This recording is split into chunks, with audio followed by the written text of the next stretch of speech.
Jack and Losiya were newly married. They lived in the city. They were loved each other and lead their life happily. Losiya doesn't know cooking.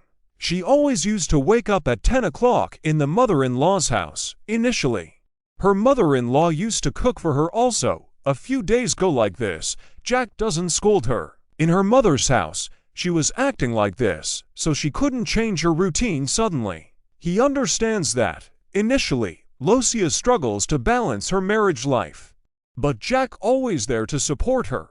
After a few days, she comes to understand what marriage life is like. On that day, Losiya attempts to wake up early, and she helped her mother-in-law for cooking, and quickly she learned cooking.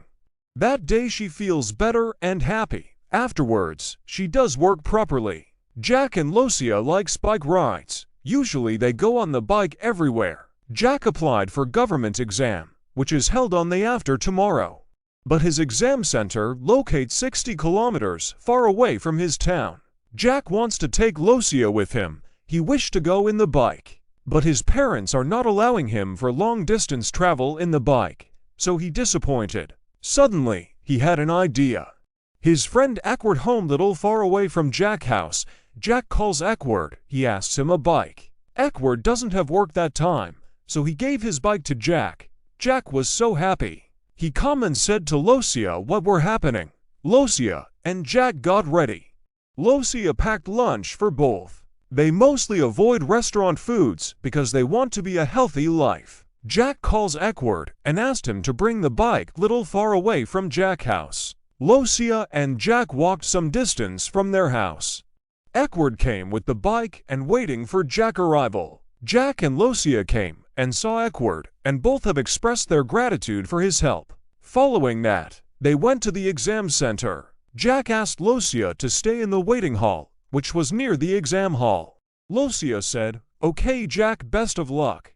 "Thank you Losiya. Take care of you, be careful. Stay safe," said the Jack. Jack always cares Losiya. "Okay Jack, I'm waiting here. You go for your exam." It's getting late. Jack entered into the exam hall. Examiner came to the hall and distribute the question paper, and exam started with one rings bell. Jack has written exam quickly, and he finished his exam before half hour from the ending time. "If I finished an exam quickly, I'm left quickly from these halls," he thought, but it's not happening as he thought. "Exam writtener should be in the hall till the allocation of exam time," said the examiner. He was disappointed. Jack waited in the exam hall, and bell was ringing. Jack leaves the hall, and he went to the waiting hall to see the Losiya. Losiya speak with a lady. She waiting for her son. Jack came to Losiya. "Jack, how was your exam?" "It was little difficult," said the Jack, and then both had their lunch. Following that, they visit the one of the famous historical place, which were in the town. Jack bought flowers for Losiya. Losiya likes flowers. She likes to be a tradition. They spend some time there to visit the beauty of the place. After that, they are leaving the place early, because Jack town 60 kilometers far away from the temple. Jack and Losiya came to the town of Jack. Jack parked the bike in front of Edward's house, and he thanked Edward for his help. After that, they walked to their house. After reaching their house, they get refreshed. Then they discussed with his parents about famous historical place they visited today.